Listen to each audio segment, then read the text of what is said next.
একদিকে ঘন ঘন দাবদাহ, তার উপর দিন দিন বাড়ছে তীব্রতা ও স্থায়িত্ব। এপ্রিল থেকে জুন মাস পর্যন্ত 10 থেকে 20টি তাপপ্রবাহ ভারতের বিভিন্ন অঞ্চলের ওপর দিয়ে বয়ে যাবে বলে আভাস দেশটির আবহাওয়া বিভাগের। এক একটির স্থায়িত্ব 4 থেকে 8 দিন। জলবায়ু পরিবর্তনের প্রভাবে তাপমাত্রা আর বাতাসের আর্দ্রতা যেভাবে বাড়ছে, এতে সবচেয়ে ক্ষতিগ্রস্ত কর্মজীবীদের মধ্যে অন্যতম নির্মাণ শ্রমিকরা। সূর্যের খর রোদে কাজ করার ফলে স্বাস্থ্য জটিলতাতে তো ভুগছেনই, কমছে নিম্নবিত্ত এসব মানুষের আয়ও। জীবিকা উপার্জনের আর কোনো উপায় জানা নেই বলে দাবদাহের মধ্যেই কাজ চালিয়ে যেতে হচ্ছে কলকাতার এই দিনমজুরদের। जो मान लीजिए हम लोग को अगर राहत नहीं मिलेगा तो हम लोग गर्मी में झेल नहीं पाएंगे। अगर ड्यूटी नहीं करेंगे तो हम लोग को पेमेंट तो कोई देंगे नहीं। तो मजबूरी तो हम लोग को भी है। मजबूरी है तो मान लीजिए उसके लिए तो हम लोग परिश्रम करना पड़ेगा। কলকাতায় চলতি গ্রীষ্মে সর্বোচ্চ তাপমাত্রা রেকর্ড করা হয়েছে 44 ডিগ্রি সেলসিয়াসের বেশি।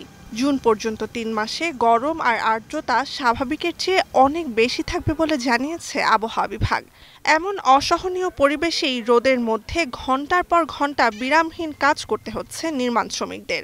বিভিন্ন রাজ্যে হিট স্ট্রোকে ঘটছে মৃত্যুর ঘটনাও।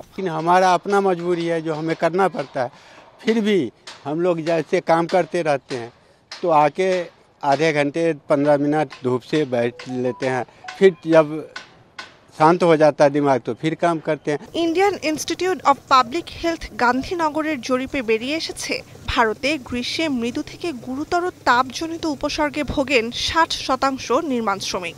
যুক্তরাষ্ট্রভিত্তিক ডিউক ইউনিভার্সিটির গবেষণায় বেরিয়ে এসেছে, ভারতে দিনের মধ্যভাগের তাপমাত্রায় শ্রমিকদের উৎপাদনশীলতা কমে যায় 20 মিনিট থেকে 1 ঘন্টা পর্যন্ত।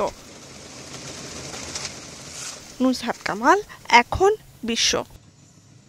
Lily Honey Face Wash. Lily, always be you.